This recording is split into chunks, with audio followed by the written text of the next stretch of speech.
बिल्कुल ये उल्लास हम लोग बांकीपुर उपचुनाव को लेकर मना रहे हैं, लेकिन हम ये समझते हैं कि जिम्मेदारी हम लोग के कंधे पे और ज़्यादा हो गई है। आने वाले पंचायत चुनाव में आप देखेंगे हम लोग वार्ड स्तर से लेके जो भी कैंडिडेट हमारे रहेंगे वो इसी तरीक़ा से बांकीपुर उपचुनाव जिस तरीक़ा से हुआ उसी मेहनत के साथ हम लोग लड़ेंगे और जीतेंगे। प्रशांत किशोर जी कहते हैं कि अब बांकीपुर को इस बार बंगलौर बना देंगे, इस पे क्या सच्चाई है? बेंगलोर एक उदाहरण है। अगर हम बोलते हैं किसी का कंपेयर किसी व्यक्तित्व से करते हैं तो हम चाहते हैं कि हमारा भी व्यक्तित्व उस वैसे धनी लोग के साथ हो जो लगे कि हाँ समाज में एक अपना अलग पहचान बना हो। तो हम लोग उदाहरण के तौर पे दिए हैं कि बांकीपुर को भी हम उस तरीका से देखेंगे जिस तरीका का विकास जो है बेंगलोर में हुआ है, उसी प्रगति से हम लोग बांकीपुर का भी विकास करेंगे। आगे का क्या विचार रखते हैं? यहाँ पे बैठक करने का क्या कारण हो सकता है? बैठक करने का सबसे बड़ा कारण ये रहा कि हम लोग जो भी सभी कार्यकर्ता यहाँ पे उपस्थित हुए, हम लोगों ने एक शपथ लिया है कि आने वाले चुनाव में जिस तरीका से प्रशांत किशोर ने पिछले 5 सालों से मेहनत करके बांकीपुर उपचुनाव को हम लोगों को समर्पित किया, अपनी जीत को तमाम कार्यकर्ताओं को समर्पित किया, हम लोगों का कर्तव्य बनता है कि आगामी होने वाले किसी भी चुनाव में उसी मेहनत से हम लोग जीत को प्रशांत किशोर को अर्पित करें। तो इसलिए हम लोग को मेहनत करने की जरूरत है। हम लोग बूथ स्तर पे हम लोग मेहनत करेंगे। क्या लगता है इस बार नवादा शहर को क्या प्रशांत किशोर? पूरा नवादा शहर जो है पीला पीला हो जाएगा, जन स्वराज में होगा। सूर्यदेव प्रसाद उर्फ वर्मा जी। वर्मा जी, अच्छा आज बैठक का क्या उद्देश्य था?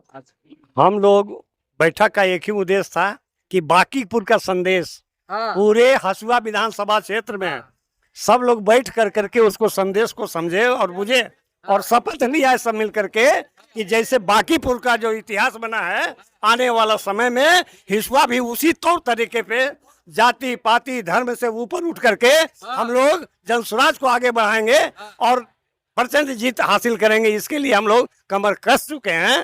यही बात है। अब जन स्वराज की पार्टी कैसा है सर, क्या उद्देश्य है उनका? देखिए, हर दल की तरह ये भी एक दल है जो बिहार के विकास की बात करती है और सर्व समाज की बात करती है, और हम लोग एक नया बिहार गढ़ेंगे। नया बिहार भी बेंगलोर की तरह ही कहलाएगा आने वाले समय में।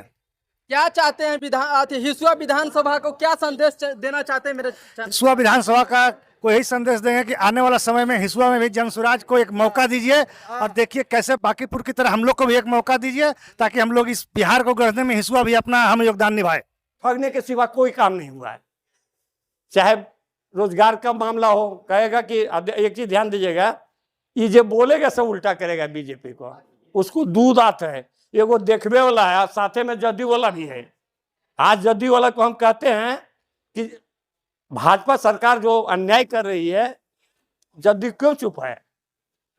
आपने आरक्षण को लागू की, जनसंख्या का गिनती करवाए, लेकिन लागू क्यों नहीं होता है? चुनाव के समय में कर दिए, उसके बाद भी बता दिए। अगर वो साथी हाई कोर्ट कर देता है तो आपको तो चाहिए उसको कोर्ट करने के लिए, लेकिन आप ऐसा नहीं करते हैं। कुर्सी कुमार हो गए हैं लोग, समझ में, इससे कोई ज्यादा मत उम्मीद नहीं रहे। तो साथियों, हम लोग बहुत मजबूती के साथ आगे बढ़ेंगे और आने वाला जो समय है, जैसे बांकीपुर है, हसुआ विधानसभा में भी हम लोग को एक उद्देश्य, सिर्फ उद्देश्य एक रखना होगा। ये नहीं कि हम जदयू में हैं, आरजेडी में है, ये है वो दिमाग, पुराना जो मानसिकता हम लोग रखे थे जिसके चलते हम हार गए, उस मानसिकता से ऊपर उठ करके हम लोग जितने भी उपस्थित लोग हैं, चाहे कोई भी समाज से आते हैं, कोई भी जाते आते हैं, पहले हम जनसुराजी हैं तब हमारा जाति होगा। इसी के बाद में आप लोग से यही अनुरोध है कि हम लोग मिलजुल कर करके इसको आगे बढ़ाएं और हसुआ में एक नया इतिहास रचा जाएगा। क्योंकि हमारे जितने भी साथी सब बुद्धिजीवी लोग हैं, तो आप से मेरा अनुरोध है कि भाईचारा का वातावरण बना के और जनता के बीच में हम लोग जो कार्यक्रम है लेकर के जाएंगे और इसको मजबूत बनाएंगे।